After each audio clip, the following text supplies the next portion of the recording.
रावण लंका का राजा था और रामायण के सबसे शक्तिशाली योद्धा में से एक था।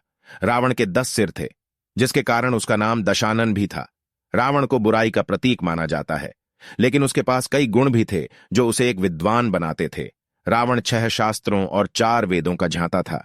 रावण का उपनाम लंकापति दशानन और लंकेश्वर था। रावण का जन्म त्रेता युग में हुआ था। रावण के पिता का नाम विश्रवा, माता का नाम कैकाशी था। रावण के भाई बहन कुंभकर्ण, विभीषण, भगवान कुबेर, अहिरावण, दूषण, शूर्पणखा थे। रावण की संतान इंद्रजीत, अतिकाय, अक्षय कुमार, नारायण तक, देवांतक, त्रिशिर थे। रावण भगवान शिव का एक महान भक्त था तथा वह महान राजनीतिज्ञ, महाप्रतापी, पराक्रमी योद्धा, अत्यंत शक्तिशाली महान विद्वान था। रावण के शासनकाल में लंका का वैभव अपने चरम पर था और उसका महल पूरी तरह से सोने का बना हुआ था। इसलिए उसकी लंका को सोने की लंका, सोने की नगरी भी कहा जाता था। रावण का जन्म त्रेता युग में महान ऋषि विश्रवा और उसकी पत्नी राक्षस कुमारी कैकसी से हुआ था।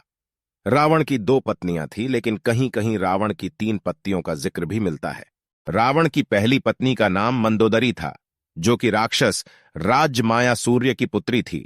रावण की दूसरी पत्नी का नाम धन्यमालिनी था और तीसरी पत्नी का नाम अज्ञात है। रावण की 3 पत्नियों से 7 पुत्र थे, जिनके नाम इंद्रजीत, अतिकाय, अक्षय कुमार, नारायण तक, देवांतक, त्रिशिर और प्रहस्त थे। रावण को हजारों वर्षों तक तपस्या करने के बाद भगवान ब्रह्मा से अमृता का वरदान आशीर्वाद मिला था, लेकिन उसकी नाभि पर अमृत नहीं था। रावण को यह वरदान भी मिला था कि भगवान दानव, किन्नर और गंधर्व उसका वध नहीं कर पाएंगे, लेकिन वह इंसानों से सुरक्षा मांगना भूल गया था।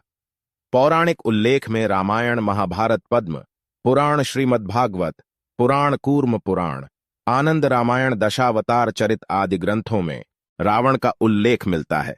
रावण के उदय के विषय में अलग अलग ग्रंथों में अलग प्रकार के उल्लेख मिलते हैं।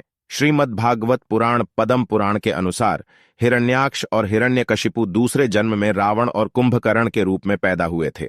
वाल्मीकि रामायण के अनुसार रावण विश्रवा का पुत्र था। विश्रवा की वरवर्णिनी से, कुबेर कैकसी से रावण का जन्म हुआ था। भागवत पुराण में रावण और उसके भाई कुंभकर्ण को विष्णु के निवास, बैकुंठ के द्वारपाल जया और विजया का पूर्व जन्म कहा जाता है। उन्हें अपनी जिद के लिए पृथ्वी पर पैदा होने का श्राप मिला था। इन द्वारपालों ने सन आधा कुमार भिक्षुओं के प्रवेश से इनकार कर दिया था। उनके अपमान के कारण भिक्षुओं ने उन्हें बैकुंठ से निष्कासित कर दिया और पृथ्वी पर जन्म लेने का श्राप दे दिया।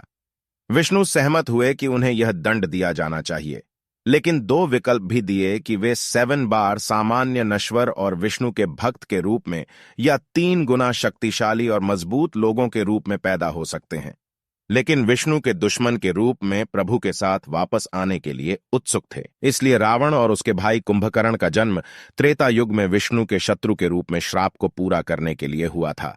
रावण के 10 सिर होने की बात रामायण में मिलती है तथा रामचरित्र मानस में भी यह वर्णन आता है कि जिस 10 सिर को भगवान राम अपने बाण से काट देते हैं, वह पुण्य उसके स्थान पर दूसरा से निकल आता था।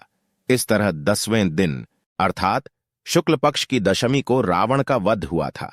रावण का वध भगवान राम की पत्नी सीता का अपहरण करने के कारण रावण का वध हुआ था और सीता माता को अपने साथ लंका राज्य में ले जाया गया, जहां उन्हें देवी सीता को अशोक वाटिका में रखा गया। बाद में भगवान राम ने वानर राज सुग्रीव और उनकी वानर सेना के समर्थन से लंका में रावण पर हमला कर दिया। भगवान राम ने रावण को मार डाला और अपनी पत्नी सीता को बचाया।